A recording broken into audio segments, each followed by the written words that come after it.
अगर मैं कहूँ देश के रक्षक, सेवियर्स ऑफ द कंट्री, ये वर्ड सुन के आपके दिमाग में सबसे पहले क्या आता है?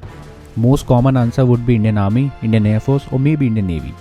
और अगर आप इंडियन सिक्योरिटी एस्टेब्लिशमेंट को थोड़ा और डीपली समझते हैं तो उसमें बीएसएफ, एनएसजी, सीआरपीएफ, आईटीबीपी को भी अपने जवाब में शामिल कर सकते हैं। मैं पिछले 7 सालों से इंडियन डिफेंस को ऑब्जर्व कर रहा हूँ, लेकिन एक बहुत अजीब बात मैंने नोटिस की है इंडिया की इस प्रोटेक्टिंग फोर्स से रिलेटेड। इस फोर्स के लिए जो इंडिया की पॉपुलेशन की इग्नोरेंस है वो कितनी ज्यादा गलत और अनफेयर है। और पता नहीं क्यों जो काम इस फोर्स ने किया उस पर कोई मूवी नहीं बनी आज। शायद लोगों को पता ही नहीं है कि ये प्रोटेक्टर्स ऑफ इंडिया देश के लिए क्या कर रहे हैं। But this ends today.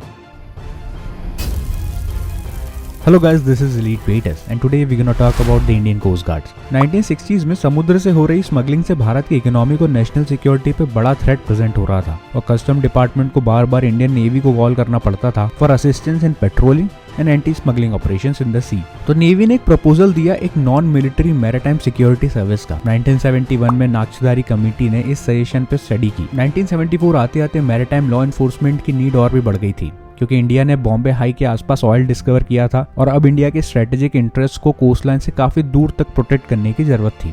उसी दौरान रुस्तम जी कमेटी, जिसको हेड कर रहे थे खुसरो फामूज रुस्तम जी, जो कि इंडिया के अभी तक के पहले पुलिसमैन थे जिन्हें पद्म विभूषण से सम्मानित किया गया था। पद्म विभूषण इंडिया का सेकंड हाईएस्ट सिविलियन अवार्ड है और ये रुस्तम जी को मिला उनके शानदार कामों की वजह से throughout his career. Rustam ji navy, air force और डिपार्टमेंट ऑफ रेवेन्यू के साथ बैठे सिक्योरिटी और लॉ एनफोर्समेंट गैप्स को ढूंढने के लिए। 1975 तक रुस्तम जी कमेटी ने अपनी रिपोर्ट सबमिट कर दी for the establishment of coast guards और 2 साल तक डिप्लोमेटिक चैनल्स में घूमने के बाद फाइनली 1 फरवरी 1977 में इंडियन कोस्ट गार्ड्स को रेस किया गया। शुरुआत में नेवी से मिली 2 लाइट कॉर्वेट्स और 5 पेट्रोल बोट से कोस्ट गार्ड ऑपरेशनल हुए, जिन्हें लीड कर रहे थे नेवी के vice admiral V A Kamat, जो कोस्ट गार्ड्स के पहले डायरेक्टर जनरल बने और जिन्होंने काफी इंपॉर्टेंट रोल प्ले किया in the development of the force from an infant to world 4th largest coast guard force, जिसके पास करंटली 158 सरफेस वेसल्स और 70 एयरक्राफ्ट की फ्लीट है।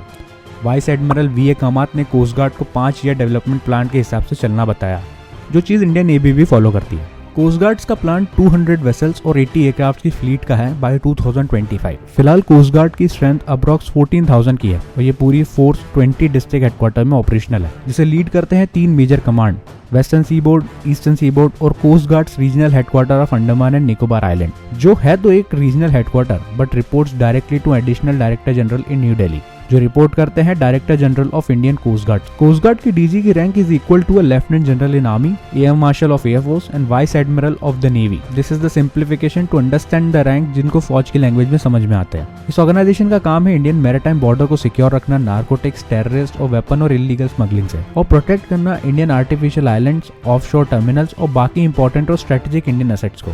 कोस्ट गार्ड्स इंडियन फिशरमैन और मरीनर्स को भी प्रोटेक्ट करते हैं, साथ में मरीन इकोलॉजी और पॉल्यूशन कंट्रोल का भी काम करते हैं। इनफैक्ट कोस्ट गार्ड के पास डेडिकेटेड पॉल्यूशन कंट्रोल वेसल्स हैं। कोस्ट गार्ड्स इंडिया के टेरिटोरियल वाटर और इंटरनेशनल वाटर में पुलिसिंग भी करते हैं और अगर आपको लगता है कि उनके काम यहाँ खत्म होते हैं तो अभी और सुनिए।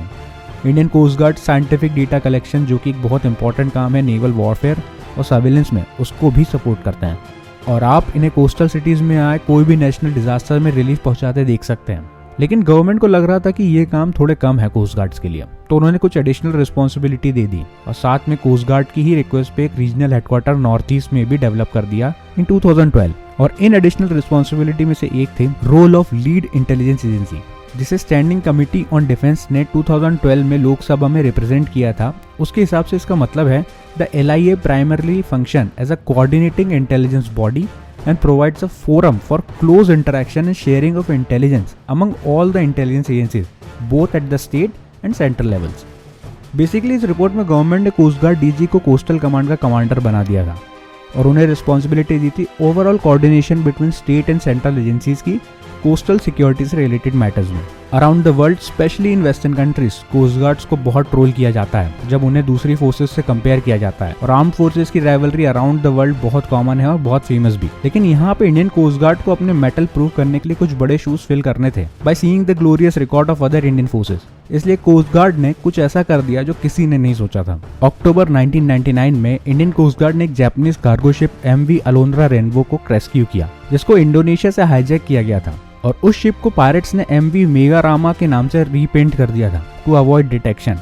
लेकिन कोची के पास उस शिप को कोस्ट गार्ड ने स्पॉट किया जो पाकिस्तान की तरफ जा रहा था उस शिप को इंडियन कोस्ट गार्ड और इंडियन नेवी के शिप्स ने चेस करके पकड़ा और ये पिछले 100 सालों में दुनिया का पहला केस था जहां आर्म्ड पायरेट के अगेंस्ट एक successful anti piracy operation conduct किया गया। Can you believe this? The first in the damn century and nobody talked about it. But these guys are very committed toward their goal of securing Indian coastlines. India ने अभी तक 26 bilateral agreement, 15 memorandum of understandings और 2 agreement of security cooperation sign किए हैं उन countries के साथ जो इलीगल स्मगलिंग ऑफ नार्कोटिक्स से लड़ रही हैं। इंडियन कोस्ट गार्ड ने अप्रॉक्स 15,000 करोड़ से ज्यादा रुपीस की नार्कोटिक्स रिकवर की है। इसके अलावा भारी मात्रा में हथियार, जिसमें मार्च 2021 में 3 श्रीलंकन बोट्स का पकड़ा जाना एक बहुत शॉकिंग इंसिडेंट था। उन बोट्स में 3,000 करोड़ रुपए का इलीगल सब्सटेंस, 5 AKs और 1,000 से ज्यादा बुलेट्स मिली थी। कोस्ट गार्ड ने 2022 में 1226 जानें बचाई समुद्र में और टोटल अभी ये 11,082 जानें बचा चुके हैं, जिसका मतलब है हर दूसरे दिन एक जान बचाना जब से कोस्ट गार्ड रेज हुए हैं। कोस्ट गार्ड ने अभी तक 13,354 लोगों और 1,568 बोट्स को पकड़ा है और illegal activities in Indian economic zone, और साथ ही में continuous coast close surveillance maintain कर रहे हैं through a coastal surveillance network consisting of radars, electro optic sensors etcetera, जिन्हें इंडियन कोस्ट पे 46 साइट्स पे लगाया गया है। और इस सर्वेलेंस नेटवर्क को और गैप फ्री बनाते हैं 38 रडार स्टेशंस, जिनका इंटीग्रेशन कोस्टल सर्वेलेंस प्रोजेक्ट में चल रहा है। Indian coast guards are saving lives in and out of the country 24/7 with bare minimum resources, proving their motto Vayam Rakshama, which translate to we protect. The most important thing is they were doing this without any recognition, which I think I am able to change with this tiny effort today. I hope you liked the video and don't forget to check out the video of cyber warfare against India. This is Elite Peter and I'm gonna see you in the next one. Jai Hind.